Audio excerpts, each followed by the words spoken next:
Ibu Sunarini, ada yang ingin ditanyakan?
Apakah Bapak Ibu sudah selesai mengerjakan pretest?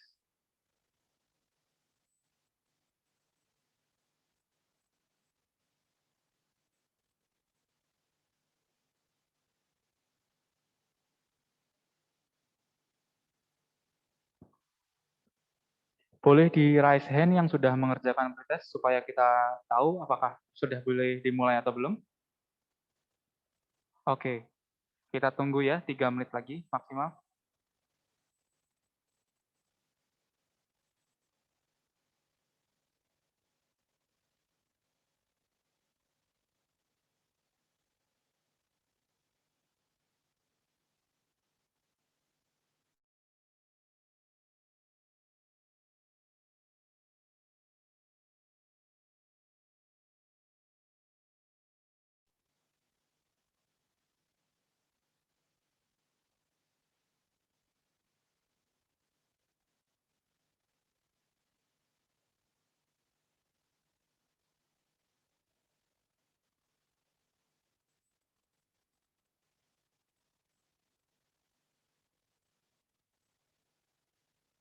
Bila ada Bapak Ibu yang masih bingung, bisa menanyakan hal yang dibingungkan melalui chat.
Bagi Bapak Ibu yang baru bergabung, silakan untuk mengisi presensi dan pretest yang ada di chat box ya.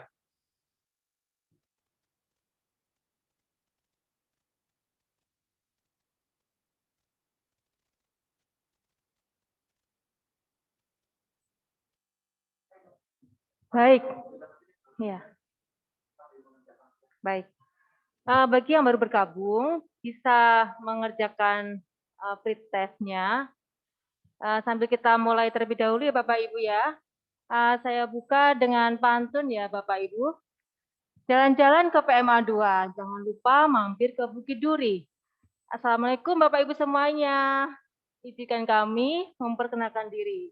Saya Ida, ditemani rekan saya Mbak Yuyun dan Mas Toro sebagai host yang akan menemani Bapak Ibu untuk sosialisasi pada pagi hari ini. Beli buah di supermarket bersama kerabat dari Cipete. Ingat-ingat, sudah bulan Maret. jangan telat, lapor SPT. Baik Bapak Ibu, tema kita hari ini sesuai dengan pantun saya tadi, yaitu terkait pelaporan SPT tahunan orang pribadi.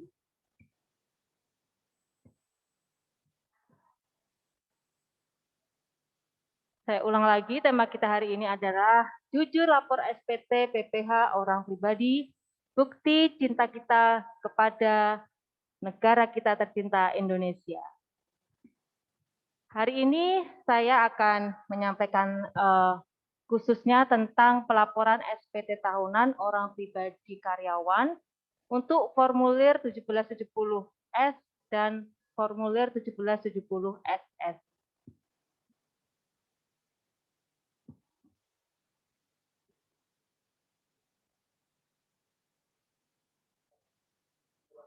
Oh, baik.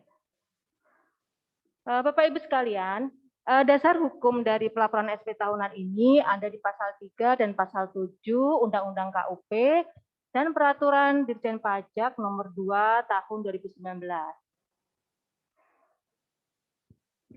Mungkin Bapak Ibu sekalian tahun-tahun sebelumnya pernah merasakan kondisi di kantor pajak seperti ini ya. Setiap bulan Maret kantor pajak itu selalu seperti orang mengadakan pesta perkawinan, selalu menggunakan tenda untuk menampung para wajib pajak yang akan antri lapor SPT. Kondisi seperti ini tentu bagi Bapak Ibu sangat tidak nyaman ya, capek, antri seharian, berdesakan, kemudian petugasnya sudah capek juga, jadinya jutek, dan sangat ruwet seperti itu ya Bapak Ibu. Jadi dari tahun ke tahun, Direktorat Jenderal Pajak selalu memberikan perubahan-perubahan dan pengembangan aplikasi-aplikasi yang akan memudahkan wajib pajak untuk menyampaikan pelaporannya. Apa itu pelaporan yang dikembangkan oleh Direktorat Jenderal Pajak, yaitu salah satunya adalah pelaporan e-filing. Pelaporan e-filing adalah pelaporan secara online, real time, dan bisa dilaksanakan kapan saja dan di mana saja, sehingga tidak menguras waktu dan tenaga Bapak Ibu sekalian. Kemudian bagaimana langkahnya? Pertama yang Bapak Ibu lakukan adalah minta EVIN terlebih dahulu ke kantor pajak. Kemudian setelah mendapatkan EVIN, Bapak Ibu registrasi ke DJP online. Setelah itu baru Bapak Ibu bisa menyampaikan pelaporan SPT tahunan. Bagaimana cara-cara untuk mengajukan permohonan EVIN? Permohonan EVIN ini bisa disampaikan melalui dua cara ya Bapak Ibu ya. Pertama, Bapak Ibu bisa datang langsung ke kantor pajak terdekat, jadi bisa di kantor pajak mana saja untuk wajib pajak orang pribadi, dengan mengisi formulir permohonan EVIN, disertai dengan fotokopi KTP dan fotokopi NPWP. Yang kedua adalah bisa Bapak Ibu sampaikan melalui email. Di sini Bapak Ibu mendownload formulir permohonan EVIN, diisi lengkap, kemudian ditandatangani, kemudian di-upload melalui email beserta fotokopi NPWP dan fotokopi KTP. Selanjutnya, setelah mendapatkan EVIN, Bapak Ibu bisa melakukan aktivasi EVIN. Misalnya Bapak Ibu sudah punya EVIN tahun-tahun sebelumnya, tetapi pada saat lapor ada kendala bahwa EVIN belum aktif, maka Bapak Ibu bisa melakukan aktivasi EVIN melalui email dengan cara mengirim permohonan aktivasi, kemudian foto membawa KTP dan NPWP, kemudian diupload melalui email. Atau bisa langsung melakukan registrasi melalui djponline.pajak.go.id. Bapak Ibu bisa langsung klik menu belum registrasi. Kemudian di sini Bapak Ibu diminta mencantumkan nomor NPWP dan nomor EVIN, kemudian isi kode keamanan, kemudian klik verifikasi. Baik, Bapak Ibu sekalian, nanti setelah materi kita selesai semua, kita akan adakan sesi tanya jawab. Jadi nanti pada saat sesi tanya jawab, Bapak Ibu bisa meng-unmute untuk memberikan pertanyaan seperti itu. Jadi langkah pertama yaitu klik belum registrasi, yang kedua mengisikan NPWP dan isi e-fin, kemudian isi nama, isi email sesuai dengan kolom-kolom yang telah tersedia, dan Bapak Ibu pastikan bahwa email yang ditulis adalah email yang aktif ya Bapak Ibu, karena link aktivasi akan dikirim melalui email, seperti itu. Baik, setelah mengisi email dan isi nomor HP yang aktif, kemudian buat password. Buat password ini yang nanti akan digunakan untuk login di menu djponline.pajak.go.id. Setelah Bapak Ibu membuat password, kemudian klik simpan. Setelah itu ada informasi bahwa untuk melihat email link aktivasi. Jadi di email Bapak Ibu semua nanti akan dikirimkan link aktivasi. Bapak Ibu bisa klik langsung dari email, atau kalau gagal Bapak Ibu bisa copy paste ke browser yang lain. Kemudian setelah Bapak Ibu menerima link aktivasi, Bapak Ibu bisa langsung registrasi sudah bisa aktif sehingga bisa langsung ke djponline.pajak.go.id. Bapak Ibu sekalian, sebelum saya mulai simulasi e-filingnya, saya informasikan bahwa laporan SP tahunan karyawan itu ada tiga formulir ya. Untuk SPT tahunan orang pribadi itu pada dasarnya ada 3. Yang pertama adalah formulir 1770, yang kedua formulir 1770S, dan yang ketiga adalah formulir 1770SS. Apa perbedaannya? Untuk formulir 1770 itu untuk orang pribadi yang melaksanakan usaha atau pekerjaan bebas. Untuk yang 1770S, yang 1770SS itu untuk penghasilan kurang dari 60 juta dan berasal dari satu pemberi kerja. Kalau misalnya lebih dari satu pemberi kerja, maka menggunakan 1770S. Jadi untuk 1770S itu penghasilan di atas 60 juta. Penghasilan 60 juta ke atas, jadi 60 juta itu termasuk yang S ya Bapak Ibu ya. Penghasilan 60 juta ke atas dan berasal dari satu atau lebih dari pemberi kerja. Misalkan ada pertanyaan, apakah kalau di bawah 60 juta bisa menggunakannya S? Bisa. Jadi formulir 1770SS ini untuk memudahkan wajib pajak karena isiannya sangat sederhana dan singkat seperti itu. Tetapi kalau ingin menggunakannya S itu diperbolehkan. Yang tidak diperbolehkan adalah apabila Bapak Ibu penghasilannya 60 juta ke atas menggunakan SS, itu yang tidak boleh. Seperti itu. Baik, saya lanjutkan.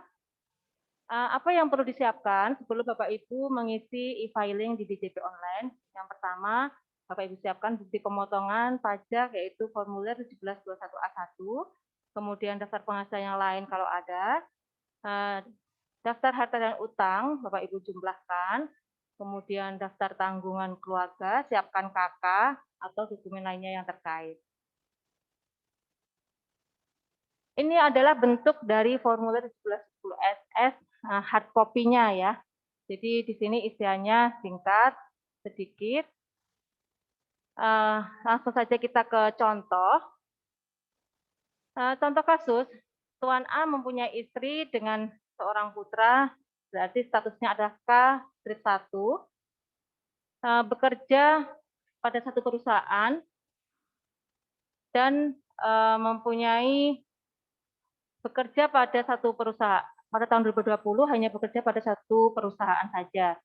Di sini di sebelah kanan jumlah penghasilan bruto dari Tuan A di bawah 60 juta. Sehingga di bawah 60 juta, kemudian pengurangnya totalnya ada 2,5 juta. Kemudian PTKP-nya K1 63 juta.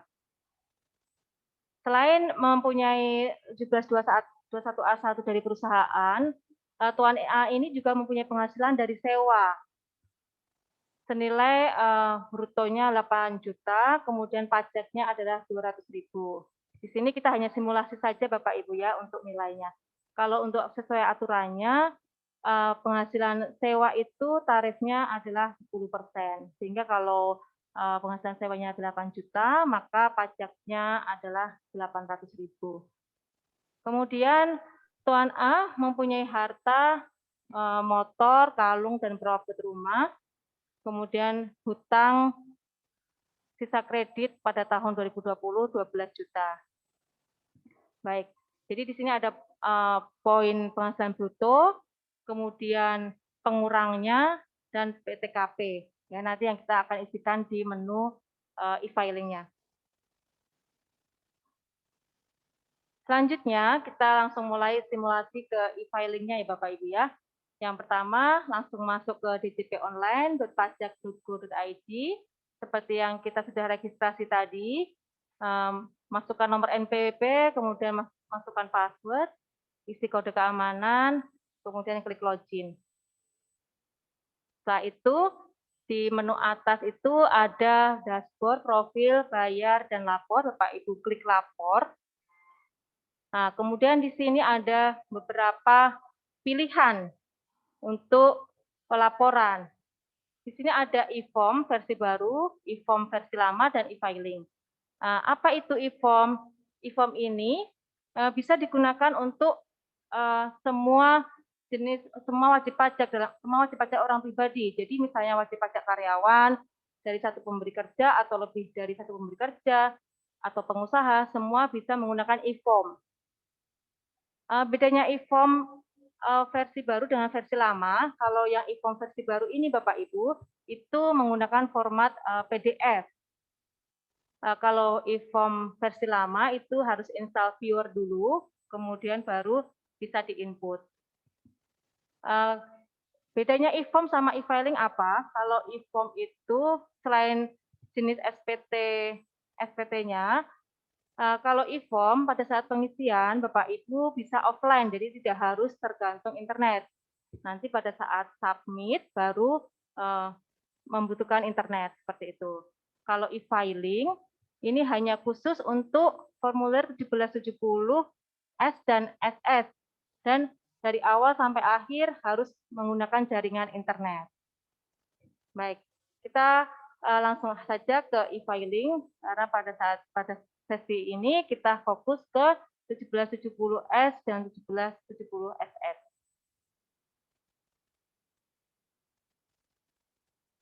Langkah pertama yaitu buat SPT. Kemudian di sini ada beberapa pertanyaan, Ibu, Bapak Ibu, ada 3 pertanyaan. Saya akan jelaskan sedikit ya, Bapak Ibu, untuk masing-masing pertanyaan di sini. Jadi, yang pertama adalah apakah Anda menjalankan usaha atau pekerjaan bebas? Di sini apa sih maksudnya menjalankan usaha atau pekerjaan bebas? Kalau menjalankan usaha itu contohnya adalah Bapak Ibu apabila mempunyai usaha atau wira swasta, misalnya jualan online ataupun mempunyai toko, ruko seperti itu adalah menjalankan usaha. Nah, apa itu yang dimaksud dengan pekerjaan bebas? Pekerjaan bebas di sini Bapak Ibu itu adalah seperti tenaga ahli ya, tepatnya tenaga ahli. Tenaga ahli itu siapa saja? Yaitu kalau tenaga ahli itu seperti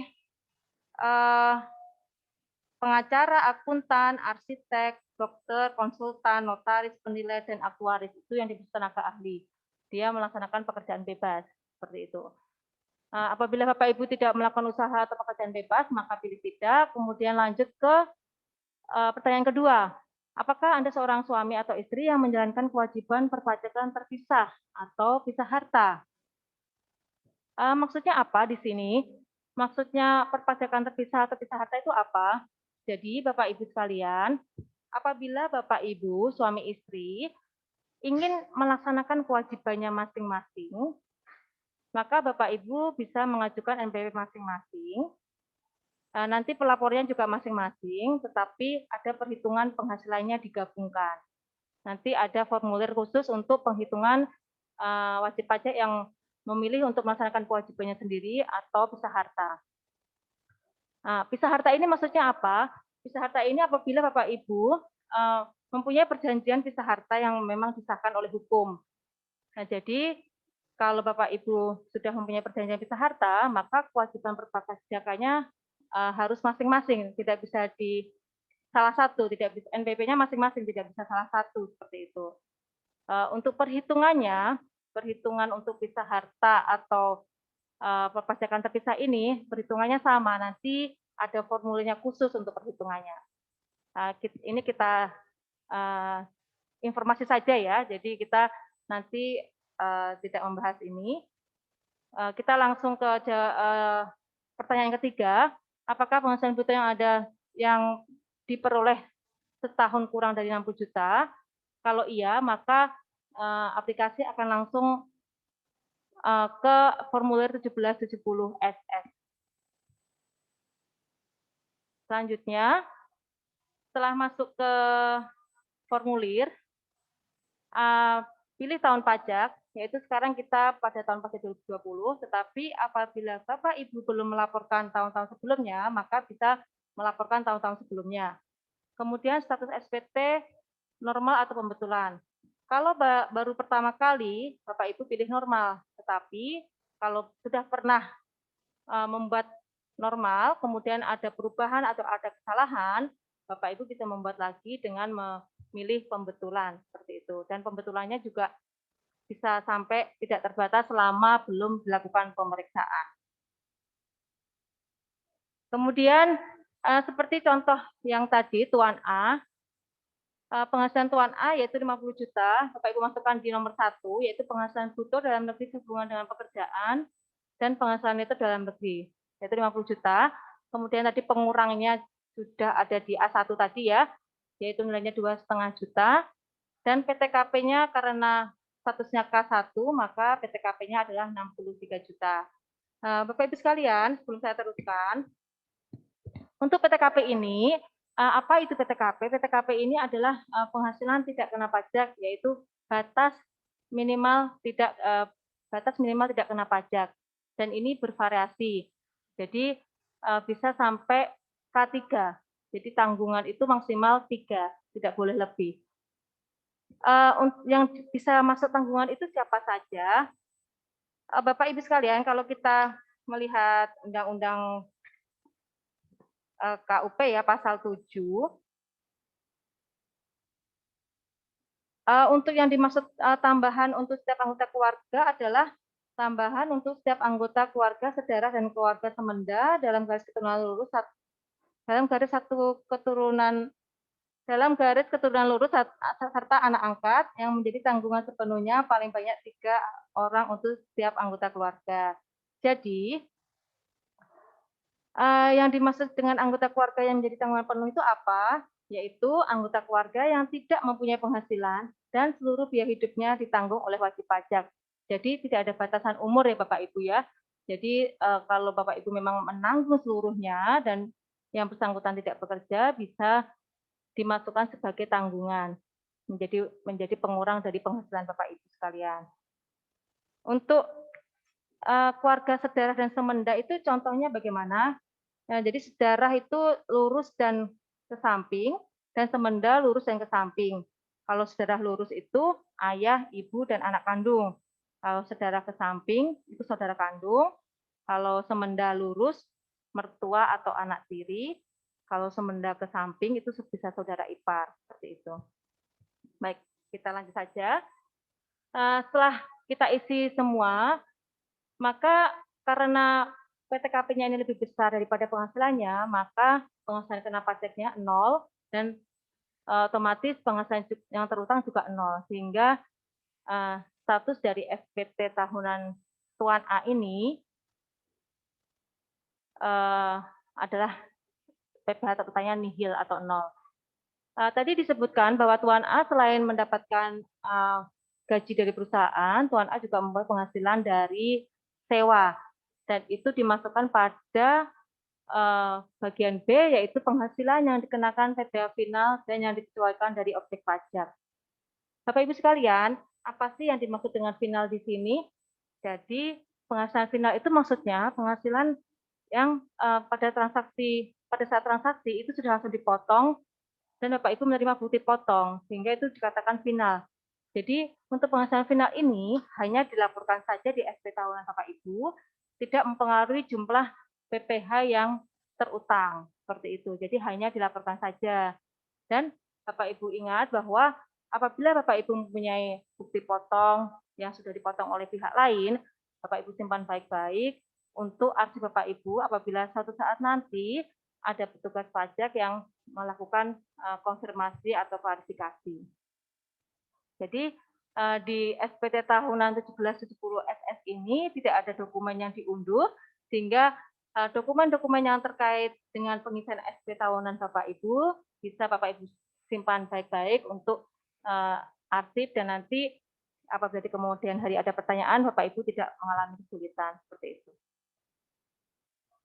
Selanjutnya terakhir adalah mengisi harta. Total harta, jadi di menu SS ini untuk harta tidak diperinci tapi langsung di total. Untuk jumlah harta pada akhir tahun, maksudnya adalah jumlah harta yang masih ada kondisi 31 Desember 2020. Karena tahun ini adalah tahun pengisian tahun 2020, maka ada kondisi harta yang dilaporkan adalah kondisi per 31 Desember 2020. Begitu juga dengan utang, ya Bu ya. Yang dimaksudkan di sini ada sisa saldo hutang per 31 Desember 2020. Misalnya tidak tahu pasti, bisa dikira-kira saja. Seperti itu.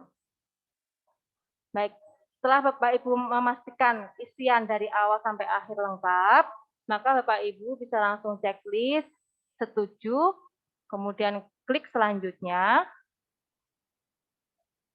dan nanti di sini ada rekapan SPT yang telah Bapak Ibu sampaikan, Bapak Ibu isi, yaitu formulirnya 1770 SS tanpa sisnya 2020, pembutuhan ke 0 karena ini yang statusnya normal, dan tidak ada nilai yang dibayar atau nihil. Setelah Bapak Ibu pastikan benar, Bapak Ibu bisa langsung klik di sini untuk minta kode verifikasi.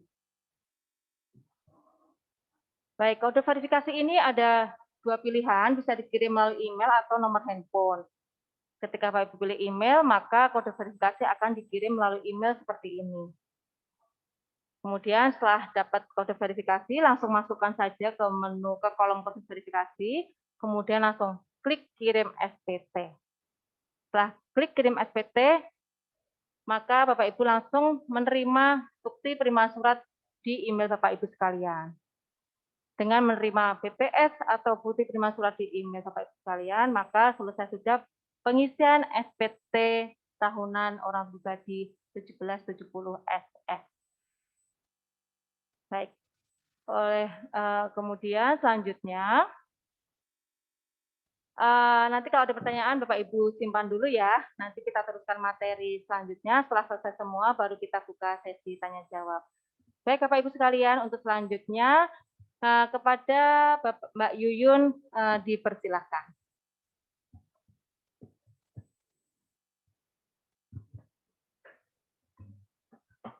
Baik, selamat siang Bapak Ibu, para wajib pajak. Mudah-mudahan belum bosen ya. Paparan dari Bu Ida sebelumnya sangat menarik ya Bapak Ibu. Sekarang izinkan saya memperkenalkan diri, nama saya Yunani Susiati. Saya akun representatif dari Seksi Pengawasan dan Konsultasi 3. Mungkin ada beberapa wajib pajak yang sudah mengenal saya, atau kalaupun yang belum, salam kenal. Baik, pada kesempatan ini saya akan sebenarnya saya cuma sharing aja. Saya yakin Bapak, Ibu, para wajib pajak sudah familiar ya dengan SPT tahunan orang pribadi yang formulir 1770S. Saya cuma mengingatkan, mana tahu ada hal-hal yang terlupa. Seperti dijelaskan di awal sama Ibu Ida tadi, formulir 1770S ini digunakan bagi wajib pajak orang pribadi yang memiliki penghasilan bruto dalam 1 tahun itu lebih dari 60 juta. Nah, baik, kita mulai dengan contoh kasusnya ya Bapak Ibu ya.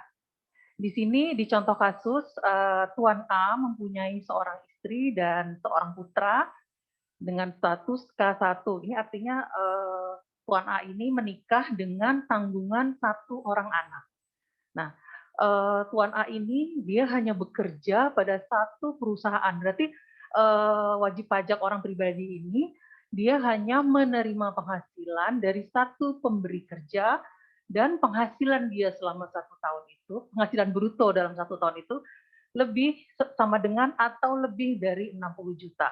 Nah, untuk kasus yang seperti ini sebenarnya nggak terlalu sulit ya Bapak Ibu ngisi SPT-nya, karena orang yang berstatus menerima penghasilan dari satu pemberi kerja ini biasanya kita hanya menerima bukti potong yang diberikan dari bagian HRD atau dari bagian kepegawaian di kantornya.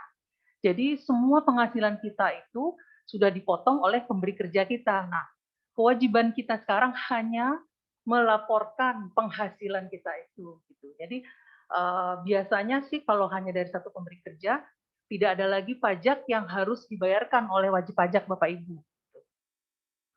Nah, di sini ada contoh bukti potong yang diberikan dari bagian HRD-nya. Gampang sih Bapak Ibu ya, ini kita cuma input apa yang tertera di bukti potong yang kita terima. Nah, sebagai contoh di sini Tuan A itu memiliki penghasilan bruto di 1 tahun pajak itu jumlahnya 85 juta. Nah, berarti SPT yang digunakan adalah formulir SS karena di atas 60 ya Bapak Ibu. Kemudian maaf S. Kemudian di situ ada menu pengurang biaya jabatan, ini biasanya sudah dibuatkan oleh pemberi kerjanya, pemotongnya. Kemudian ada perhitungan PPh pasal 21. Nah, ini penghasilan Bapak Ibu sudah dipotong oleh pemberi kerja. Jadi Bapak Ibu tinggal mengutip saja apa yang ada di bukti potong A1. Kemudian dari tahun yang bersangkutan juga, Tuan A ini ternyata nggak cuma memperoleh penghasilan dari pemberi kerjanya saja, ternyata dia juga memperoleh penghasilan lain yang bersifat final, berupa tanah yang disewakan, sejumlah 8 juta. Nah, di contoh kasus ini ditulis bahwa PPh yang harus dibayarkan oleh Tuan A atau sudah dipotong oleh pemotongnya itu sebesar 200.000. Ini mohon maaf nggak update. Jadi sebenarnya tarif yang digunakan oleh PPh final ini adalah jumlah 10% dari penghasilan brutonya. Jadi harusnya tertulisnya 800.000. Tapi nggak apa-apa, ini cuma contoh kasus. Kemudian yang disiapkan berikutnya harta yang dimiliki. Nah, kewajiban untuk melakukan input harta di SPT kita itu wajib sifatnya, karena kalau ini tidak diinput nanti ibu bapak tidak akan bisa mensubmit. Gitu. Nah, kebetulan contoh kasusnya ini harta yang dimiliki oleh Tuan A itu berupa kendaraan, berupa motor, kemudian ada juga perhiasan, ada juga perabot. Nah, selain harta yang harus dicantumkan di dalam SPT, apabila Bapak sama Ibu memiliki hutang, hutangnya hutang yang tertulis ya Bapak Ibu, hutang tertulisnya itu maksudnya diberikan oleh lembaga keuangan. Misalkan berupa leasing kendaraan atau KPR kepemilikan rumah. Nah, contoh kasus di sini hutang yang dimiliki oleh Tuan A itu adalah sisa kredit motor tahun 2019 sebesar 12 juta. Jadi untuk wajib pajak yang penghasilannya hanya dari satu pemberi kerja, kira-kira hanya ini yang disiapkan bukti potong A1-nya. Kemudian kalau ada penghasilan final atau harta yang dimiliki.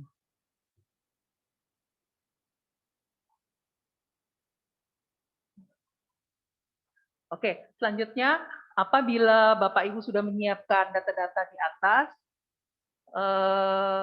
kita masuk ke alamat di DJP online untuk sebagai sarana kita melaporkan SPT. Nah, setelah Bapak Ibu masuk, Bapak Ibu bisa mengakses ini bisa lewat komputer di kantor, bisa di rumah, bahkan yang lebih praktisnya lagi bisa lewat handphone. Jadi Bapak Ibu ngisi SPT-nya tuh bisa di mana saja, bisa jam berapapun dan bisa kapan saja. Nah, contoh menu yang tampil ketika Bapak Ibu masuk ke alamat DJP online pertama kali adalah menu ini, Bapak Ibu. Nah, setelah menu login ini tampil, Bapak sama Ibu isi NPWP. NPWP Bapak Ibu masing-masing ya. Kemudian diisikan password yang sudah Bapak Ibu buat sebelumnya.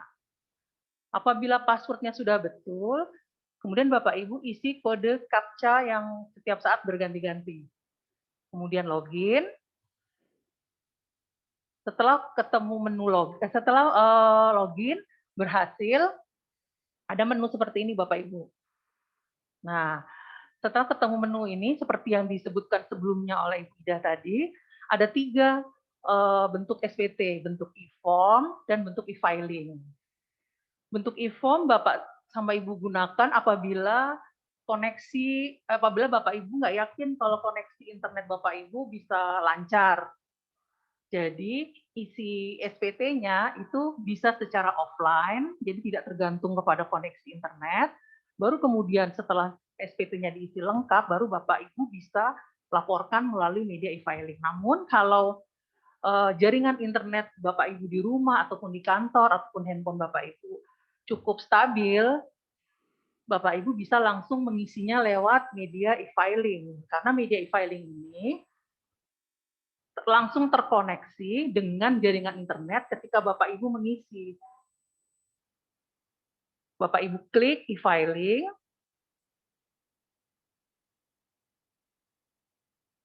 akan tampil menu seperti ini. Ketika pertama kali ketemu seperti ini, Bapak sama Ibu langsung klik buat SPT. Nah, setelah klik buat SPT, maka akan tampil menu-menu seperti ini. Menunya akan sama seperti menu formulir S yang disebutkan sebelumnya. Saya skip aja ya, karena tadi sudah diterangkan oleh Ida. Setelah dipilih pertanyaan penghasilan lebih, penghasilan kurang dari 60. Nanti kalau di pertanyaan ada lebih dari 60, pilih yang lebih dari 60. Kemudian, nah, setelah tampil menu yang tadi, Bapak Ibu akan masuk ke menu formulir. Nah, di sini ditanya tahun pajak yang akan Bapak Ibu pilih. Tahun pajaknya yang dipilih tahun pajak 2020 ya Bapak Ibu, jangan 2021. Karena kita menghitung penghasilan kita itu dari mulai masa Januari sampai dengan Desember 2020. Kemudian status SPT-nya yang dipilih, kalau Bapak Ibu belum pernah mengisi SPT untuk tahun pajak 2020, diisi yang normal. Namun kalau Bapak dan Ibu sudah pernah mengisi SPT tahun 2020 normal, kemudian melakukan pembetulan, yang dipilih pembetulan. Diisi, kemudian klik selanjutnya. Lagi, Mbak.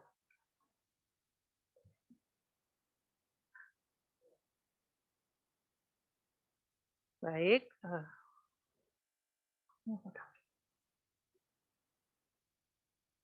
Nah, menu selanjutnya akan tampil seperti ini ya Bapak Ibu.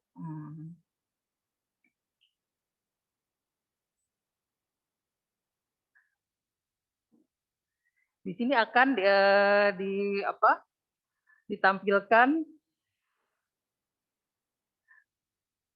Nah, ini bagian A itu penghasilan yang dikenakan PPh final dan atau bersifat final. Nah, tadi sebelumnya kan Bapak Ibu contoh dari Tuan A ada terima penghasilan final. Nah, itu dimasukkan ke sini Bapak Ibu, dipilih jenis penghasilannya apa, kemudian diisikan nilai penghasilan brutonya berapa, serta diisi dengan nilai PPh terutangnya berapa.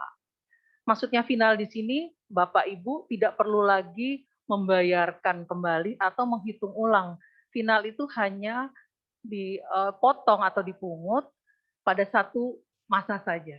Jadi Bapak sama Ibu hanya mencantumkan saja di sini. Kemudian klik simpan.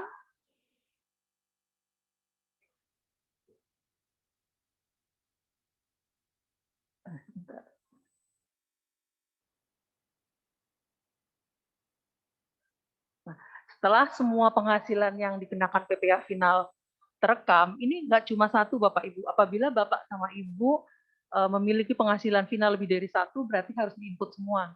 Nah, setelah semua diinput, baru Bapak sama Ibu klik lanjut ke daftar harta.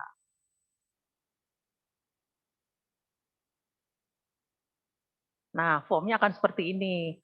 Apabila di tahun-tahun sebelumnya Bapak Ibu sudah pernah mengisi e-filing, maka Bapak Ibu dan harta yang Bapak Ibu isi itu masih menjadi milik Bapak Ibu bisa ada menu untuk daftar harta pada SPT tahun lalu, itu bisa diklik.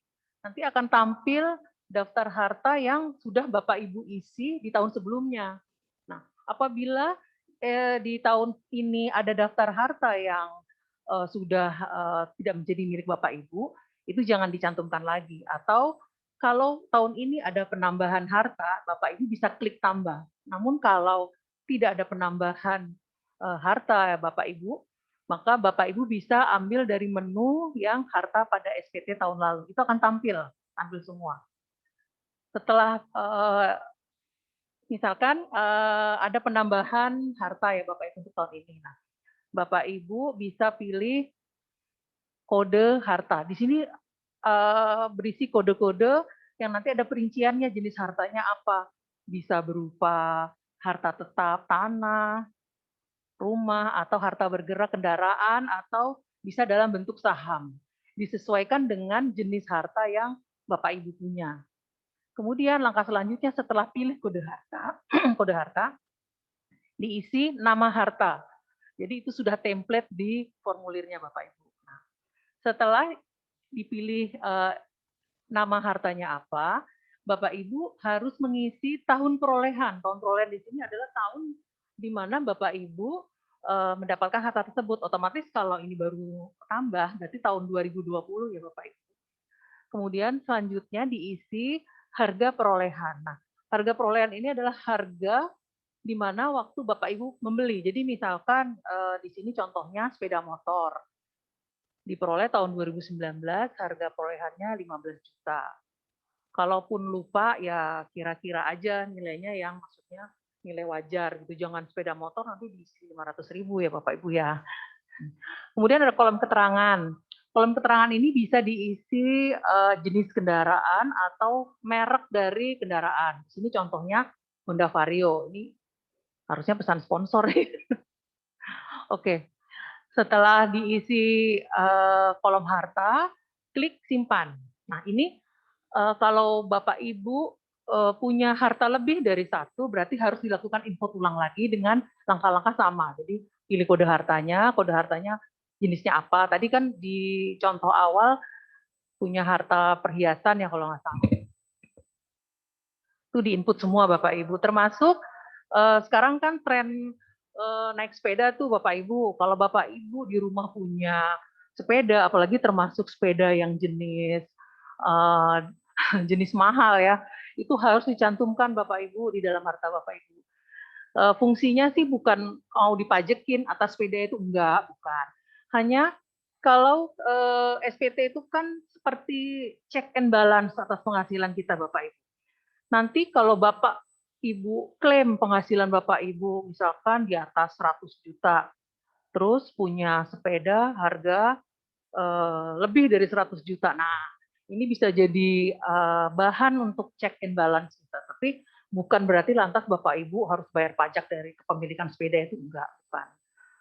Intinya gini, kalau Bapak Ibu mengklaim penghasilan, semua penghasilan Bapak Ibu, masa Bapak Ibu nggak mau mengklaim semua harta Bapak Ibu untuk di state di dalam SPT.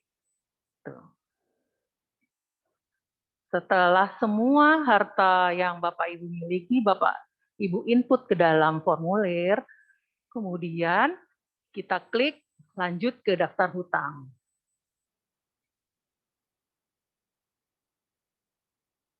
Nah, daftar hutang ini diisi hanya apabila Bapak sama Ibu memiliki hutang pada lembaga keuangan yang resmi. Gitu.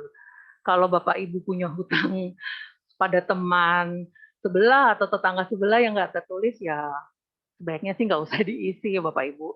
Jadi di sini sebagai bahan untuk check and balancing juga apabila Bapak Ibu hartanya misalkan ternyata lebih besar dari penghasilannya, oh ternyata itu kepemilikannya masih leasing atau masih dalam proses KPR. Sama seperti input harta, input hutang juga kita pilih kode hutangnya dulu Bapak Ibu. Nanti setelah pilih kode hutang, kemudian pilih isi nama kreditur. Nama krediturnya sendiri ini bisa nama bank atau lembaga keuangan lainnya. Kemudian diisi alamat krediturnya, kemudian selanjutnya diisi tahun pinjaman. Tahun Bapak Ibu mulai pinjam. Kemudian selanjutnya diisi jumlah pinjamannya. Nah ini yang ditulis ini hanya saldo pinjamannya saja. Kemudian setelah Bapak Ibu isi, kemudian klik simpan, ini juga semua hutang ya Bapak Ibu. Bukan cuma misalkan punya hutang leasing aja atau KPR, tapi hutang lain yang pada lembaga keuangan. Kemudian klik simpan. Setelah semua hutang Bapak Ibu submit ke dalam formulir e-filing S, kemudian Bapak Ibu klik lanjut ke daftar tanggungan. Nah, daftar tanggungan ini sama seperti daftar harta Bapak Ibu. Kalau Bapak Ibu sudah pernah mengisi SPT di tahun sebelumnya, Bapak Ibu tinggal klik ke tanggungan SPT yang tahun lalu, dia akan tampil semua. Nah, ini kalau Bapak Ibu masih nama tanggungannya masih sama dengan SPT tahun lalu, nggak usah dirubah. Namun apabila ada penambahan, misalkan tambah anak, kemudian anak yang bersangkutan belum dimasukkan ke dalam SPT yang tahun lalu, maka Bapak Ibu harus input data keluarga. Langkah yang pertama, diisi nama anggota keluarga, diisi nama anak yang belum dimasukkan ke dalam daftar tanggungan. Kemudian diisi NIK-nya. Nah, NIK ini wajib diisi karena nanti NIK ini akan jadi pengenal. Kemudian diisi hubungan keluarga. Di sini diisi hubungan keluarga, misalkan istri, anak, atau orang tua. Misalkan anak, diisi anak. Kemudian apabila sudah ada pekerjaan dari anggota keluarga tersebut diisi. Apabila dia masih pelajar, ya masih diisi pelajar. Atau kalau belum sekolah, ya diisi belum sekolah. Setelah input, semua input itu diklik simpan. Kemudian setelah klik simpan, Bapak Ibu klik selanjutnya.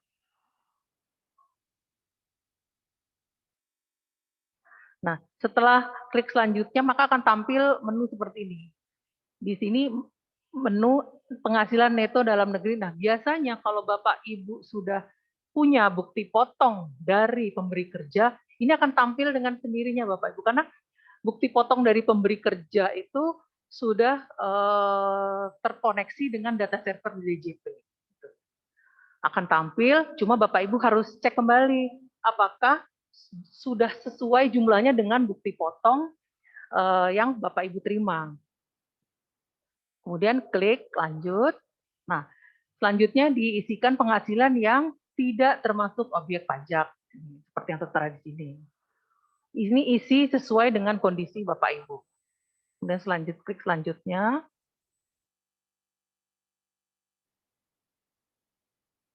Nah, ini kemudian klik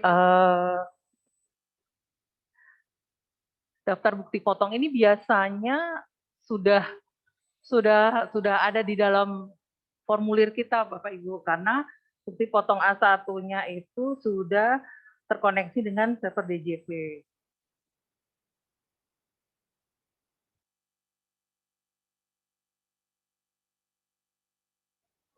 Cuma perlu dilihat lagi apakah sudah betul.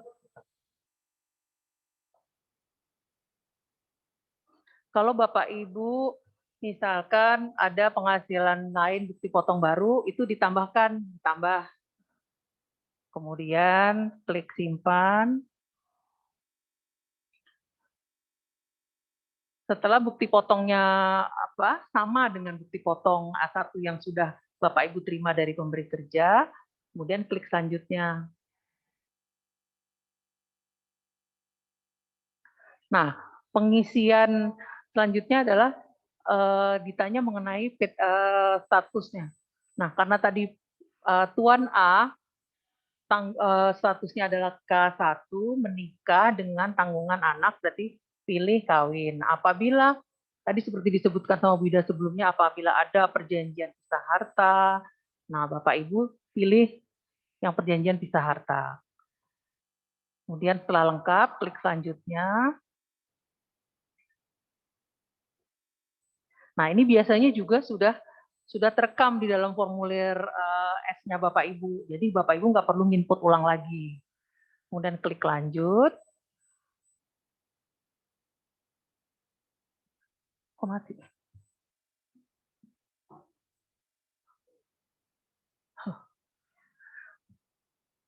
Nah, ini diisi status PTKP Bapak Ibu. Bapak Ibu nggak usah bingung. Isinya gimana? Karena status PTKP Bapak Ibu sudah tertera di bukti potong yang Bapak Ibu terima dari pemberi kerja Bapak Ibu. Kemudian klik selanjutnya. Nah, otomatis akan muncul PPh terutang yang sudah dikalikan dengan tarif PPh. Ini Bapak sama Ibu cek lagi. Apakah sudah sesuai dengan bukti potong yang Bapak Ibu terima dari pemberi kerja. Kemudian klik lanjut.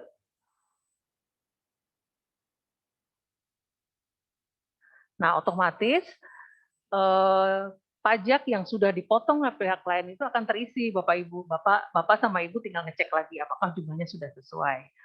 Karena tadi di contoh itu Tuan A penghasilannya hanya dari satu pemberi kerja, berarti status SPT Tuan A itu nihil. Jadi semua penghasilan yang diperoleh selama 1 tahun itu sudah dipotong sepenuhnya oleh pemberi kerja. Jadi tidak ada lagi pajak yang harus dibayarkan oleh Tuan A. Kemudian klik lanjut. Nah, karena statusnya itu nihil, maka Bapak Ibu tinggal klik lanjut. Nah, dasar penghitungan angsuran ini apabila memang status SPT Bapak Ibu ada kurang bayar. Nah, karena status SPT Bapak Ibu kurang bayar, itu Bapak Ibu boleh mengangsur atau membayarkannya sekali. Gitu. Kalau Bapak Ibu statusnya nihil, berarti angsurannya kosong. Klik lanjut. Nah, pengisian SPT formulir S Bapak Ibu sudah selesai. Nah, di sini ada form persetujuan. Apakah Bapak Ibu sudah menyetujui pengisian SPT itu sudah sesuai dengan bukti potong yang Bapak Ibu terima dari pemberi kerja? Apabila sudah sesuai, Bapak Ibu klik centang setuju. Kemudian klik selanjutnya.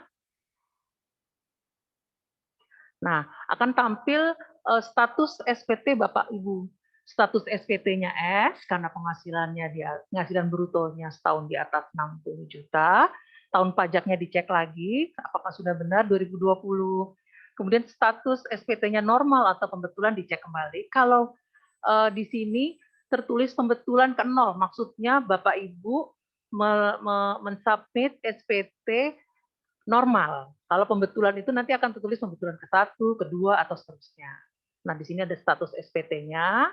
Kemudian karena status SPT-nya nihil, jumlahnya 0. Nah, untuk Bapak Ibu mengirimkan SPT ini, Bapak Ibu harus meminta kode verifikasi terlebih dahulu. Bapak Ibu klik kode verifikasi. Nah, setelah klik, lalu nanti akan muncul pilihan kode verifikasinya. Bapak Ibu akan kirimkan lewat email atau nomor handphone. Nah, alamat email yang Bapak Ibu sampaikan ketika Bapak Ibu buat e-fin dulu. Kemudian nomor handphone juga nomor handphone yang Bapak Ibu cantumkan ketika meminta e-fin dulu.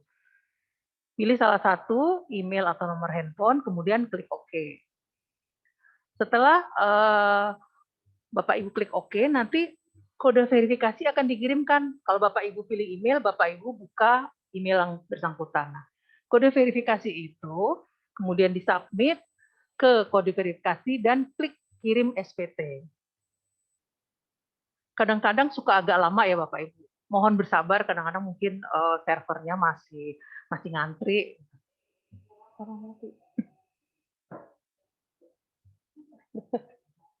Nah,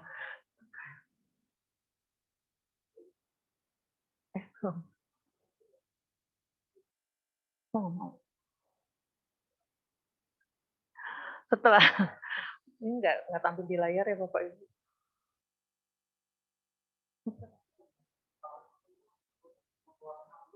Jadi, setelah kode verifikasinya di copy, kemudian diklik kirim SPT. Nah, tunggu beberapa saat, nanti lewat email Bapak Ibu akan ada bukti penerimaan elektronik. Jadi tanda bahwa SPT Bapak Ibu sudah lengkap dan sudah dikirimkan ke DJP. Nah terimanya dikirim untuk file Bapak Ibu.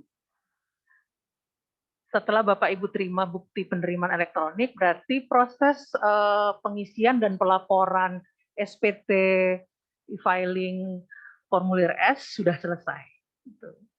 Jadi kewajiban Bapak Ibu sebagai warga negara sudah Bapak Ibu lakukan dengan baik. Baik, kira-kira cukup ya Bapak Ibu, demikian penyampaian paparan atau sharing dari kami.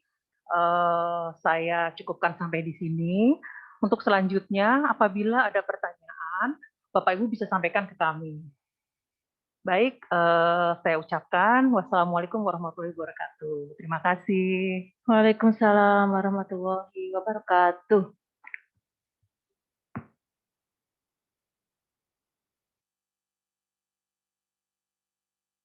Baik, terima kasih Mbak Yuyun yang telah menyampaikan petunjuk pengisian 1770S dengan sangat mantap ya, suaranya Mbak Yuyun mantap. Dan pelan-pelan jelas ya Bapak Ibu ya.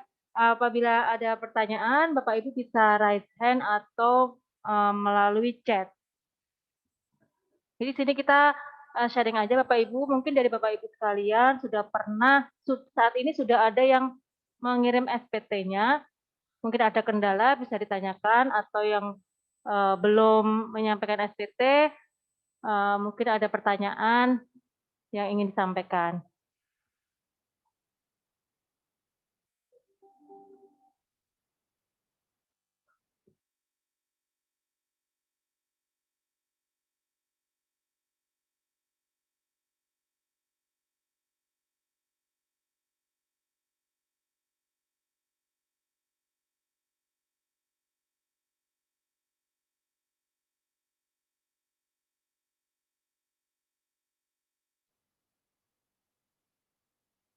Silakan bagi Bapak Ibu yang ingin menyampaikan pertanyaan, silakan di-unmute dan langsung menyatakan pertanyaannya.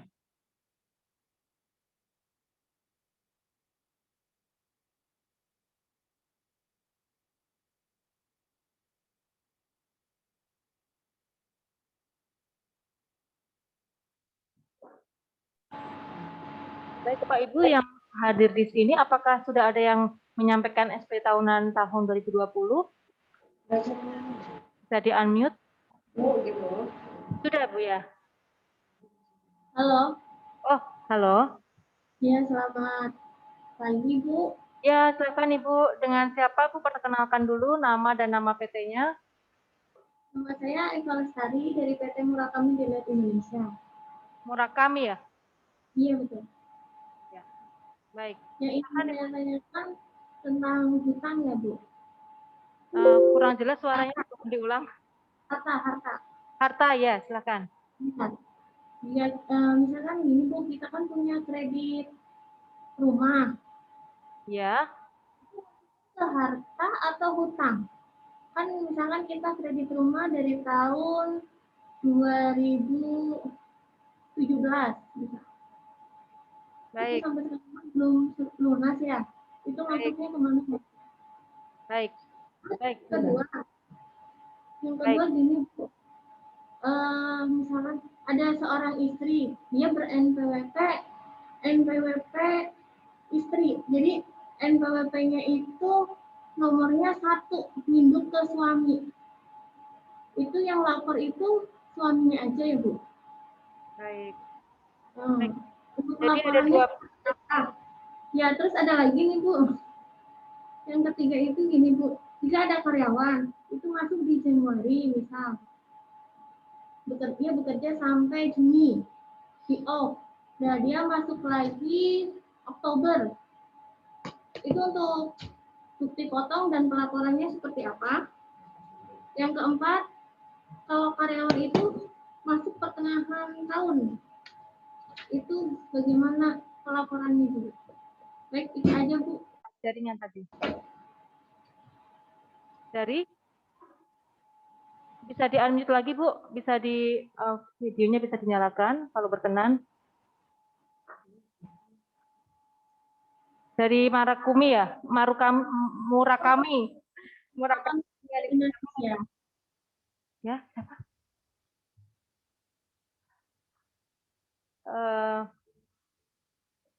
Tadi pertanyaannya sudah, Bu, ada 4 pertanyaan.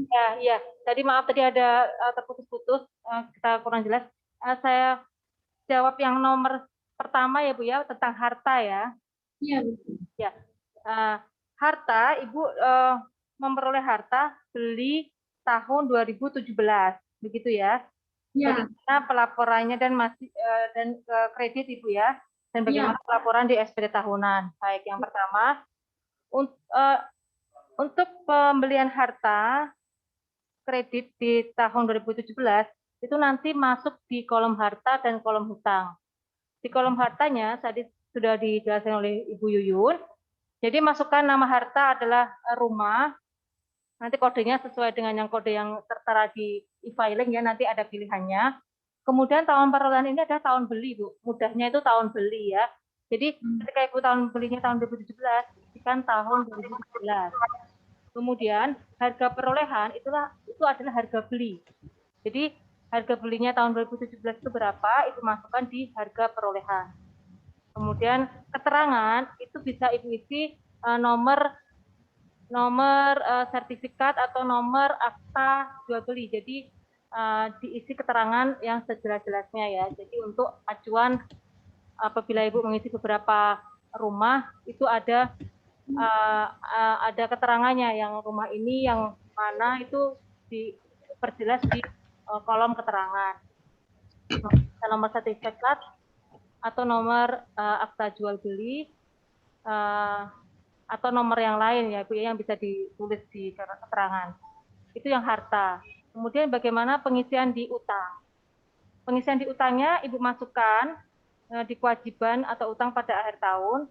Yang pertama adalah kode utang, kemudian nama pemberi pinjaman, misalnya Bank BCA, seperti itu ya. Kemudian alamat pemberi pinjaman ini singkat saja, mungkin kotanya saja boleh, Jakarta atau Bekasi, seperti itu ya. Kemudian tahun peminjaman. Tahun peminjaman ini tahun pada saat awal pertama Ibu melakukan transaksi hutang piutang, ya. Itu tahun 2000, kalau misalnya dimulai tahun 2017, maka diisi tahun 2017. Kalau untuk jumlahnya itu adalah sisanya saja. Jadi misalkan harga perolehan 100 juta sudah dicicil selama 3 tahun ya, dari 2017 sampai 2020 itu kan sudah 3 tahun. Jadi saldo sampai dengan akhir Desember 2020 yang diisikan Ibu. Jadi bukan nilai belinya, bukan angka pada saat beli ya, tapi nilai sisa hutang pada per 31 Desember 2020. Kalau tidak tahu pasti nilainya bisa kira-kira sudah berkurang berapa, sisanya berapa, seperti itu. Itu yang pertama, harta. Sudah jelas Ibu yang harta?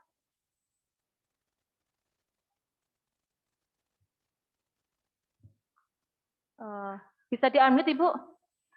Ya, yang Murakami. Halo. Ya, sudah jelas mengenai harta Ibu? Ya. Kita satu-satu dulu biar tidak bingung ya.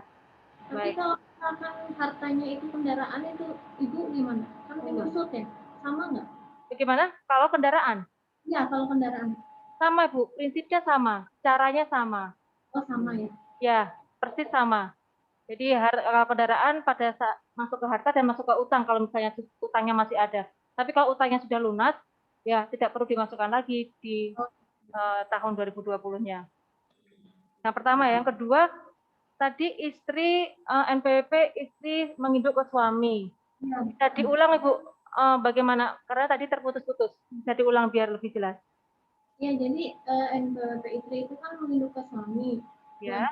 Dan suami itu mau lapor, di situ tertera ada bukti potongnya. Itu bagaimana ya Bu cara untuk pengisian di Baik.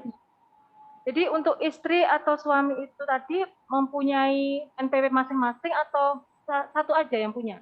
Atau Jadi saja? NPWP-nya NPWP istri nginduk ke nomor suami. Nah, ketika si suami mau lapor SPT, itu pasti bukti daftar bukti potongnya Bu, itu muncul daftar bukti potong istri. Nah, ya gitu. Untuk induknya itu seperti apa pelaporannya Bu? Oh baik ya. Baik.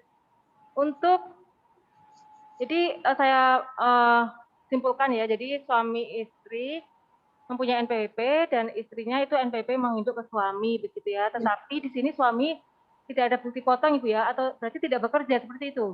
Enggak, suami bekerja. Suami bekerja ada bukti potongnya? Ada. Oh baik. Suami bekerja ada bukti potong dan istri bekerja ada bukti potong. Baik. Yang berkewajiban selama istri NPWP-nya menginduk ke suami, maka yang berkewajiban lapor adalah suami saja. Ya, suami saja lapor, suami mengisi formulir 1770S seperti yang Ibu Yuyun sampaikan tadi, seperti biasa mulai dari halaman lampiran 2, lampiran 1, kemudian ke induk. Kemudian bukti potong istri ini dicantumkan di lampiran 2. Ibu bisa lihat di lampiran 2 itu bagian A, angka 13, itu adalah penghasilan istri dari satu pemberi kerja. Jadi nanti bukti potong istri dimasukkan ke lampiran 2 tersebut, hanya memasukkan penghasilan bruto dan PPh terutangnya saja. Ini hanya sebagai laporan saja, tidak menambah pajak yang harus ditanggung suami. Jadi selama istri mempunyai bukti potong dari satu pemberi kerja, maka itu dianggap final. Dan di SPT tahunan suami dimasukkan ke lampiran 2, bagian penghasilan yang dikenakan final, di situ ada penghasilan istri dari satu pemberi kerja. Itu. Baik, sudah paham Ibu? Ya. Untuk yang nomor 3, untuk di induknya bagaimana Ibu? Induknya tetap, jadi yang induknya tetap hanya suami saja. Jadi semua pengisian dari induk sampai daftar harta itu sesuai dengan kondisi suami. Yang istri hanya dicantumkan saja di lampiran 2 tadi, Bu. Hanya mencantumkan bruto dan PPh terutangnya saja. daftar bukti potong itu ya? Iya, bukti potongnya disimpan. Baik, yang nomor 3 dan 4. Nomor untuk nomor 1 dan 2, Mbak Yuyun mungkin ada mau menambahkan? Cukup ya? Cukup sih Bu Ida ya. Ya, baik. Yang nomor 3, Ibu tadi juga kurang jelas, mohon diulang. Yang nomor 3 itu jika ada karyawan kontrak ya, dia kan masuk Januari, misalnya Juni dia habis, dipanggil lagi dia per Oktober. Itu bagaimana ya Bu untuk bukti potong dan pelaporan? Ya, mungkin Mbak Yuyun bisa membantu menjawabnya. Baik Ibu Bu Rini ya Bu tadi. Eva. Oh ya, Eva. oh iya Bu Eva. Baik Bu Eva. Ini pertanyaan Ibu, orang yang bekerja tidak penuh selama 1 tahun gitu ya Bu ya. Jadi berhenti di tengah. Intinya sih sebenarnya bukti potong itu kan mengcover penghasilan yang disetahunkan. Jadi apabila ada wajib pajak yang bekerja hanya cuma 3 bulan atau kurang dari atau cut 6 bulan, itu tetap dibuatkan bukti potong yang disetahunkan, Bu, Bapak Ibu. Gitu. Jadi selanjutnya kemudian dia bekerja di tempat lain, nyambung lagi, itu itu bisa digabungkan jadi bukti potongnya. Tuh. Jadi bukti potong itu hanya ada satu. Kalau Bapak Ibu dalam 1 tahun itu punya lebih dari satu bukti potong, itu minta digabungkan saja kepada bagian HRD-nya agar disetahunkan. Tapi memang ada resikonya Bapak Ibu. Resikonya gini, kalau ada wajib pajak orang pribadi yang dalam 1 tahun itu bekerja lebih dari satu pemberi kerja, biasanya ada konsekuensi, ada nilai kurang bayar Bapak Ibu. Nah, nilai kurang bayar ini kita kembalikan lagi ke Bapak Ibu. Jadi kebijakan dari perusahaan yang terakhir itu apakah akan dikompensasi dari penghasilan dia atau harus ditanggung oleh wajib pajak yang bersangkutan. Yang jelas bukti potong yang tertera itu pasti kalau dari 2 pemberi kerja itu dalam 1 tahun pasti ada nilai kurang bayar. Nah, apabila nilai kurang bayar itu sudah ditanggung oleh perusahaan yang terakhir atau dibayarkan langsung oleh wajib pajaknya, nanti statusnya pasti akan nihil, Bu.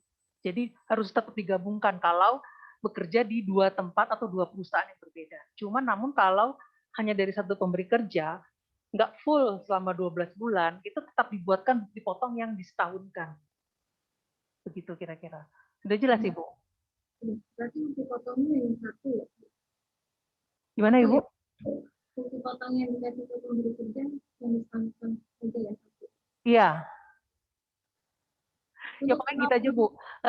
Kalau bukti potongnya itu hanya cut di tengah tahun, kemudian bekerja di perusahaan lain, itu digabungkan. Minta digabungkan ke kondisi di mana per 31 Desember 2020. Apabila cuma beberapa bulan ya disetahunkan, jadi cuma masa 3 bulan itu aja. Jadi bukti potong hanya ada satu. Cuma ya itu kalau di 2 pemberi kerja dalam 1 tahun ada resiko nilai kurang bayar. Nah, nilai kurang bayarnya ini timbul dari penghitungan biaya pengurang dan TPKP-nya, Ibu. Gitu. Sudah jelas ya, Ibu? Iya, untuk pelaporannya seperti apa ya, Bu? Sama ya? Gimana, Bu? Untuk pelaporannya sama ya? Oh, kalau pelaporan sama. Jadi kondisi per 31 Desember, bukti potong Ibu kan sudah jadi satu ya, yang Ibu laporkan sesuai dengan bukti potong yang diberikan dari pemberi kerja terakhir di kondisi di 31 Desember 2020. Begitu, Ibu. Oke, sudah jelas, Ibu? Ya, baik. Terima kasih, Ibu. Baik, terima kasih Mbak Yuyun. Jadi intinya kalau kita serahkan ke bagian keuangannya ya, maksudnya misalnya pemberi kerja memberikan bukti potong pada bagian tengah tahun itu kita terima, kemudian apabila pindah kerja, seandainya tidak diakumulasi tidak digabung satu oleh perusahaan yang baru, berarti ada 2 bukti potong gitu Mbak Yuyun ya. Kalau jadi intinya apa yang kita terima itu apabila ada 2 bukti potong yang kita input dua-duanya di SPT tahunan. Resikonya tadi seperti yang disebutkan Bu Yuyun ada kurang bayar. Tapi kalau bisa dari perusahaan satu ke perusahaan yang kedua bisa digabungkan saja sehingga pada saat akhir tahun kita hanya satu bukti potong sehingga lebih mudah untuk pelaporannya. Baik. Untuk yang keempat tadi bisa diulang lagi, mohon maaf tadi terputus.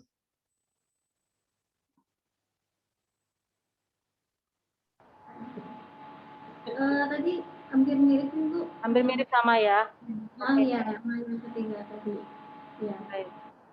Bu, boleh satu lagi pertanyaan, saya mau bertanya yang masalah pisah harta, Bu.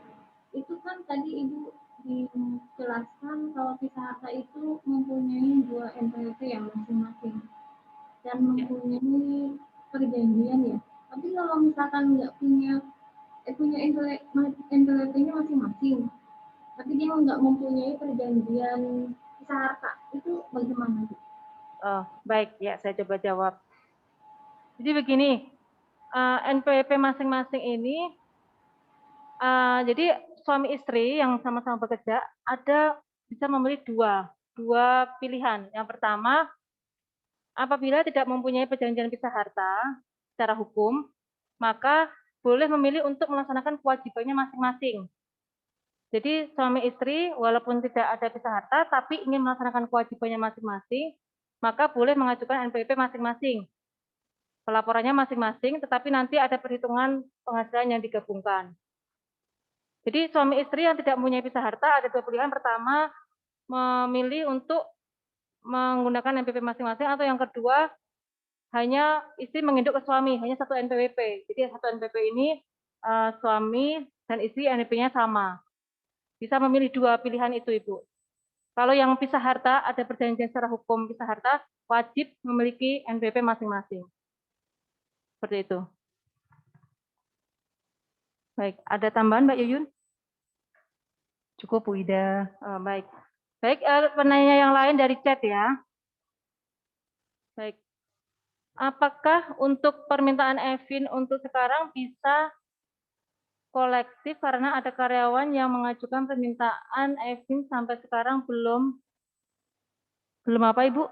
Belum dapat ya? Oh, kurang jelas. Sebenarnya bisa kolektif ya. Sebenarnya bisa kolektif melalui perusahaannya.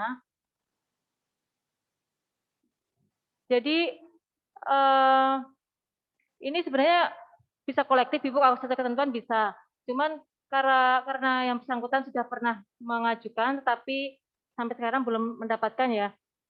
Saya kira ketika sudah mengajukan itu prosesnya 1 hari kerja Ibu, seharusnya sudah ada.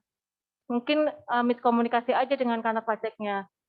Atau kalau ingin tahu FI-nya berapa, bisa menghubungi Kirim Pajak 1-500-200. Siapa tahu sudah ada begitu Bu. Dicoba dulu aja. Kalau memang setelah pengecekan di Kirim Pajak memang belum ada, bisa mengajukan kolektif melalui perusahaan.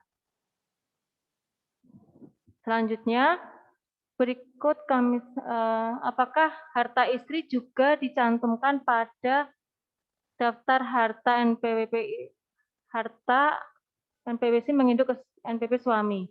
Baik. Mbak Yuyun, boleh silakan. Ya, baik Ibu. Ini yang nanya Ibu ya. Apakah harta istri juga dicantumkan pada daftar harta NPWP istri menginduk suami? Betul Bu. Jadi intinya NPWP suami itu gini Bu. Jadi di Undang-Undang PPA itu mengatur bahwa satu keluarga itu hanya satu NPWP. Jadi istri dan suami itu penghasilannya digabung. Jadi apabila harta istri berupa rumah atau kendaraan atas nama istri tetap dicantumkan di SPT-nya suami Bu. Jadi kan seperti saya bilang tadi, SPT itu kan berupa pengakuan, check and balance antara penghasilan dengan harta kita. Jadi penghasilan suami tercantum di dalam induknya, penghasilan istri dicantumkan di formulir di lampiran berapa tadi? Di lampiran 2. Nah, sementara hartanya itu harus dicantumkan semua Bapak Ibu, yang baik atas nama suami maupun nama istri. Begitu. Jadi tetap dicantumkan di daftar harta. Begitu. Baik. Iya, saya tambahkan sedikit. Jadi ketika konsekuensi istri menginduk ke suami dan tidak ada perjanjian pisah harta Ibu ya, jadi istri bisa menginduk ke suami, itu seluruh penghasilan dan harta istri masuk ke SPT suami. Jadi misalnya istri di rumah usaha yang lain ada penghasilan, itu juga harus dimasukkan ke SPT suami. Begitu juga dengan hartanya. Jadi yang dimasukkan jadi satu itu bukan hanya harta, tapi penghasilannya juga dimasukkan menjadi satu di SPT suami. Baik, kita lanjut pertanyaan berikutnya. Belum ada ya? Silakan Ibu bisa raise hand atau lewat chat. Kita masih ada waktu sampai dengan pukul 11. Mungkin pada saat. Silakan Ibu Amelia Ayu. Ya, Oke, selamat siang Pak. Siang Bu. Ya, Pak, Bu, saya mau tanya, ini jadi di karyawan kita pernah ada kejadian dia tuh setor NPWP lama di HRD. Terus lalu setelah saya lapor PPh 21 karyawan, di Februari ini dia bilang NPWP-nya berubah, dia punya nomor NPWP baru. Nah, apakah bukti potong yang udah saya terbitkan itu bisa dipakai di NPWP dia yang baru atau saya harus pembetulan lagi SPT-nya? Baik, Ibu, NPWP lama dan barunya itu yang berubah semuanya atau hanya kode KPP-nya saja yang 6 digit terakhir? Bisa Kayaknya kode KPP-nya berubah deh, Bu. tapi nomor yang 9 digit pertamanya sama. Belum saya cek sih. Dipastikan aja ya Bu ya, kemungkinan Ah, kalau namanya sama, nomornya 9 digit pertamanya sama, hanya berubah kode KPP dan mm, sudah menerima bukti potong ya Bu ya, yang menerima bukti potong dengan NPWP yang lama ya. Ya, kalau hanya berubah kodenya saja tidak perlu, kalau bisa dibetulkan oleh HRD-nya silakan, lebih baik, tapi kalau misalnya tidak bisa dibetulkan lagi, ya nggak apa-apa menggunakan NPWP. Oh gitu, berarti bukti potong yang saya sudah terbitkan sama dia dilapor ke NPWP yang baru tidak apa-apa gitu ya? Yang pertama dipastikan dulu ya Bu ya, NPWP lama, NPWP lama dan baru itu buktinya semua fotonya saja.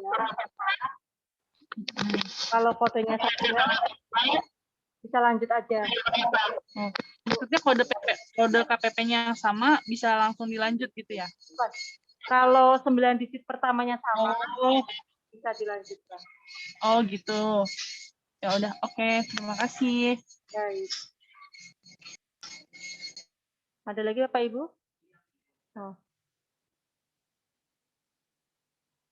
Baik, dari chatbox ada yang bertanya, kalau kita baru menikah di pertengahan tahun, di mana suami dan istri punya NPP masing-masing, tapi pada saat terima bukti potong dari perusahaan, statusnya masih tidak kawin. Bagaimana untuk pelaporannya? Apakah ada kalau perubahan status harus update NPP dulu atau langsung otomatis ubah status PPKP?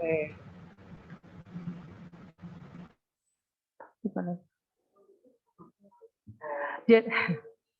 Jadi Ibu Rina, ini Ibu mengisi SPT-nya itu kondisi per 1 Januari ya, kondisinya. Kan kalau di sini kan Ibu bilang bahwa pertengahan tahun Ibu baru menikah. Jadi tetap dengan bukti potong yang status PTKP-nya masih tidak kawin TK gitu. Nanti baru setelah akhir tahun pajak Ibu sounding ke bagian HRD-nya agar status PTKP Ibu diupdate. Gitu. Oh gitu. Jadi Ya. nanti untuk tahun pajak berikutnya ya Bu Ya, ya? ya betul. Jadi nggak bisa di tengah-tengah tahun itu kita mengganti status PTKP karena seperti saya bilang di awal tadi, penghasilan kita itu dihitung dari mulai 1 Januari 2020 sampai 31 Desember. Jadi nggak ada cut perubahan status di tengah-tengah tahun. Oh, Baru oke, nanti oke, di tahun pajak berikutnya Ibu baru bisa update. Gitu. Oke, berarti langsung update ke HRD-nya aja gitu ya, betul. untuk tahun pajak berikutnya. Betul. Oke, baik Bu, makasih. Terima kasih ya Ibu. Iya.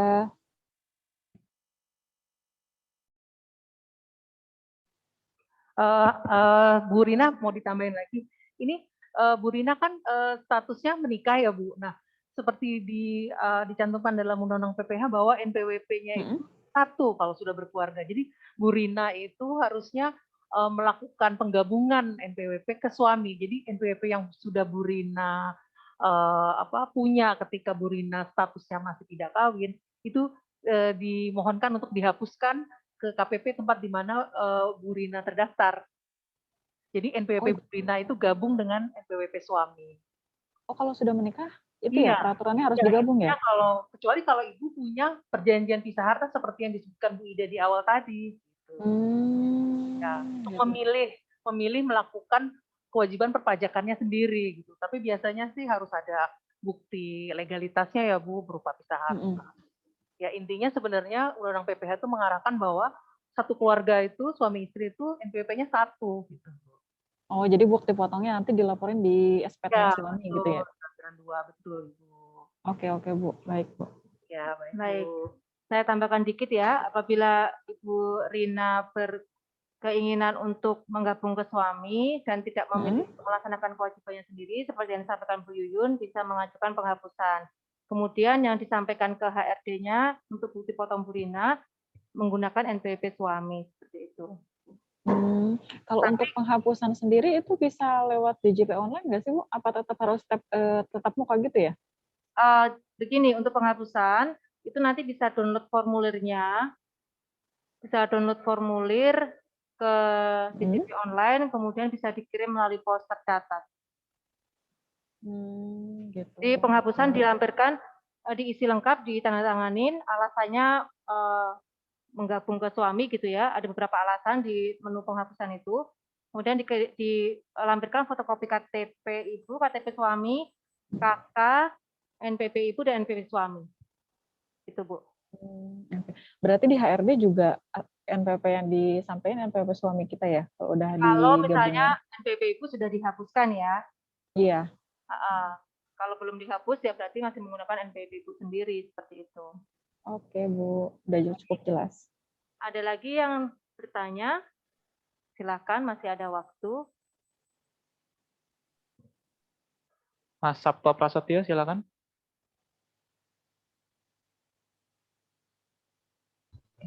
Ya, siang Pak, Bu. Pak, siang Pak. Nah, saya Sabto Prasetyo dari PT Korin Metal Art.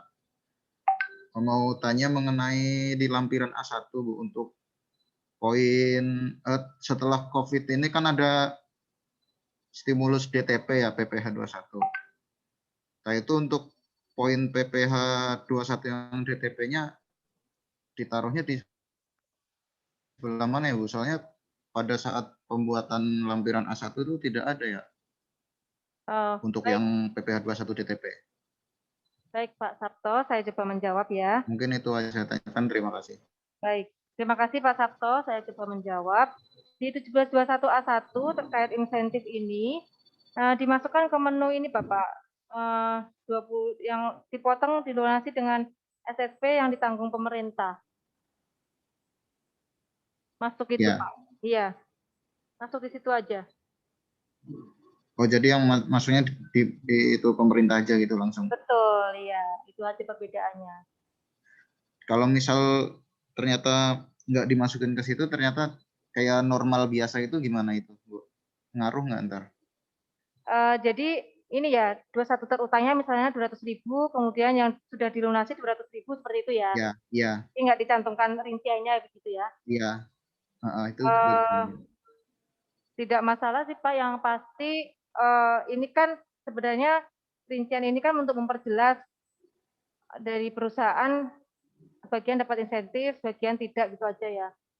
Tapi kalau apa namanya sudah sesuai yang terutang dan yang dipotong itu saya kira tidak masalah ya. Bagaimana Bu Yuyun? Ada tambahan Bu Yuyun?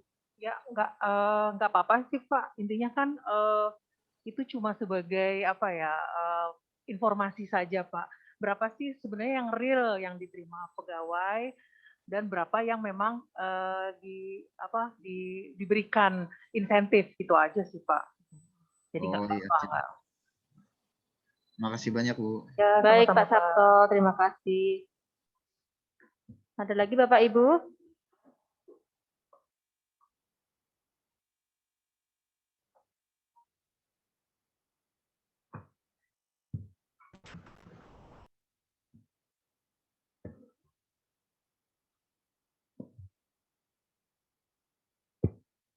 Ini masih ada waktu sampai dengan 31 Maret ya Bapak Ibu ya. Jadi setelah ini kami harapkan segera melaksanakan pelaporan e-filing karena dikhawatirkan kalau di akhir-akhir itu sistemnya karena padat atau penuh sehingga bisa lambat atau ngedown seperti itu.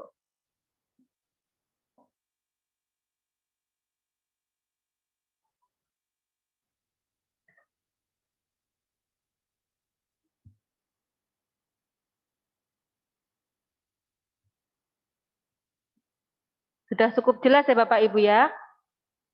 Berarti bisa kita akhiri ya. Sebelum baik, kalau memang tidak ada pertanyaan, kita lanjut ke acara berikutnya, yaitu kita akan ada kuis post-test. Nanti yang nilainya tertinggi akan dapat hadiah. Ayo Bapak Ibu dikerjakan dengan baik, biar nilai post-testnya bisa maksimal dan bisa dapat souvenir dari KPP PMA 2.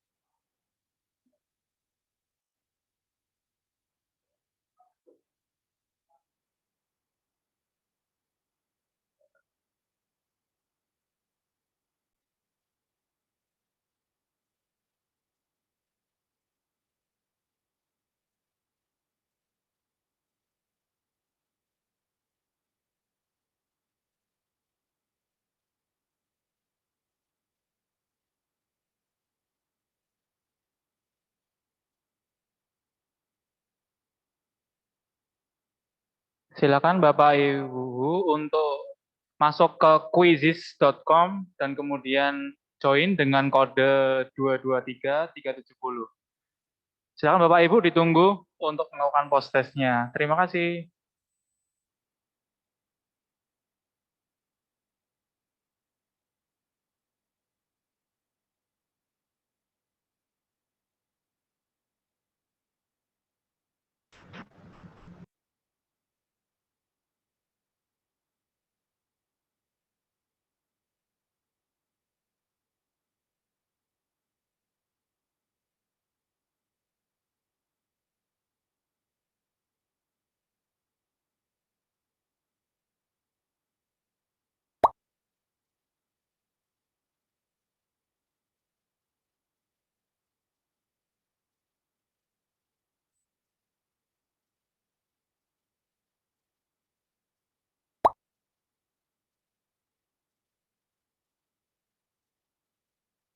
Silakan, baru 2 peserta yang gabung.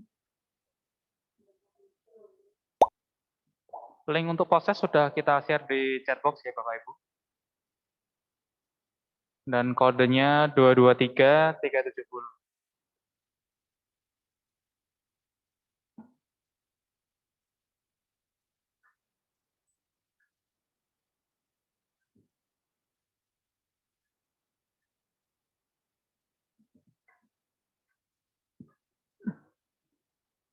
Ya, baru 3 peserta yang gabung. Silakan untuk yang lain segera bergabung untuk post test. Harusnya ada 16 atau 17 peserta hari ini.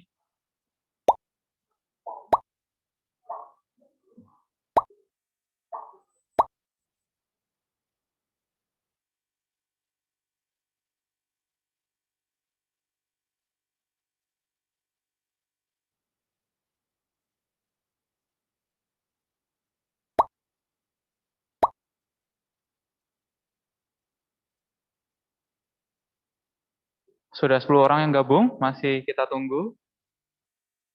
3 menit lagi. Mohon segera bergabung Bapak Ibu.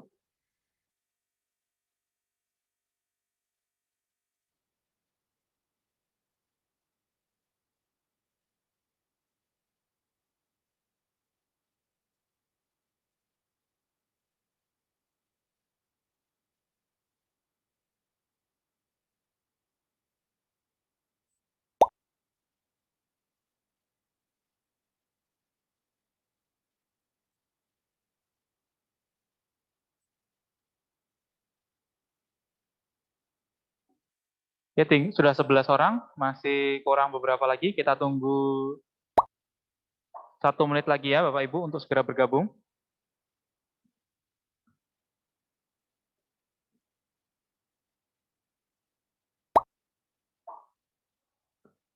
Ya, sudah 13 peserta. 11.04 kita mulai ya, pukul 11.04.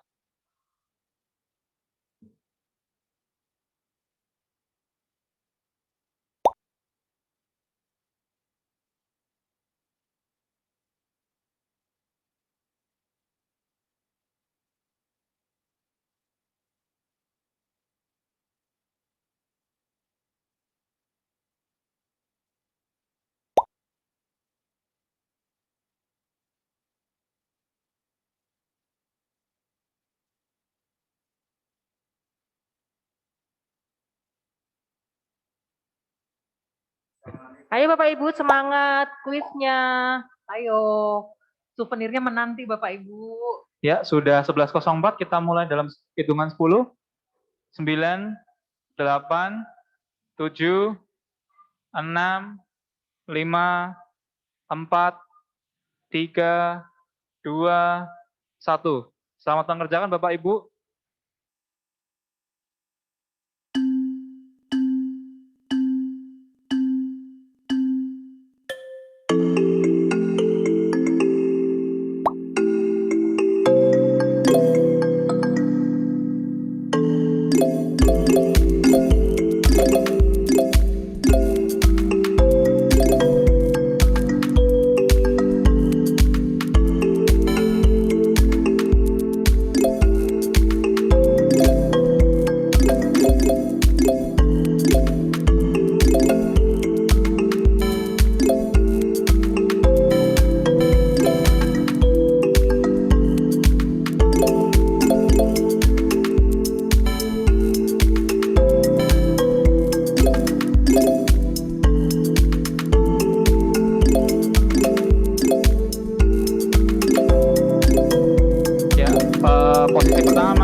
Bapak Ibu yang mendapatkan hadiah dari kita, souvenir dari kita hanya yang mendapat peringkat pertama.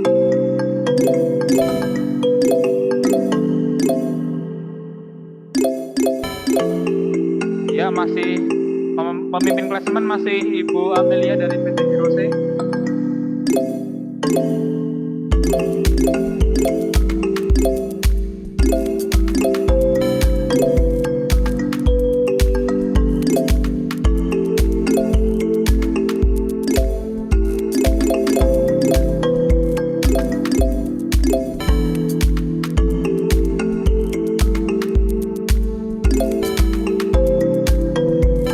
Ibu Titi dari IHARA masih belum menjawab pertanyaan. Bapak atau Ibu yang dengan user bernama Ari ada pertanyaan, silakan mulai prosesnya.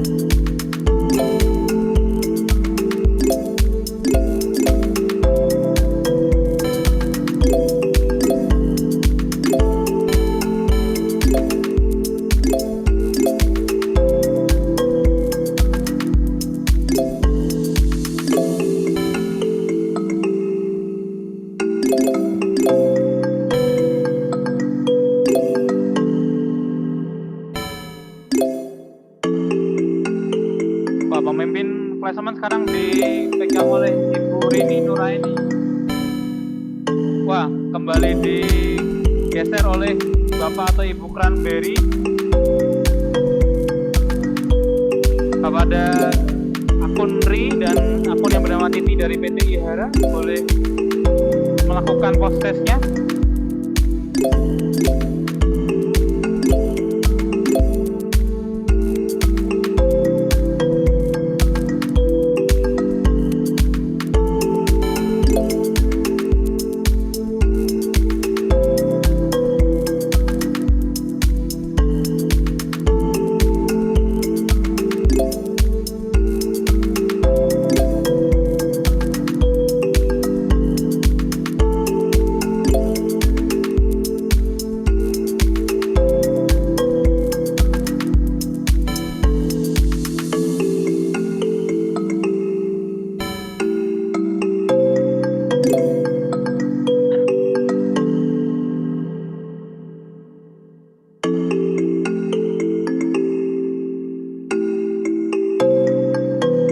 Ya, sudah 85% peserta mengerjakan.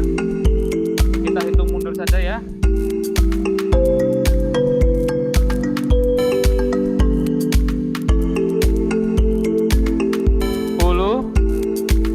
9, 8, 7, 6, 5, 4, 3, 2, 1.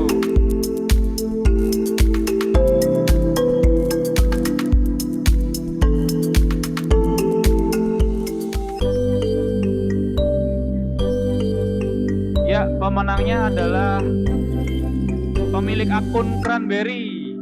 Selamat kepada Bapak atau Ibu Cranberry.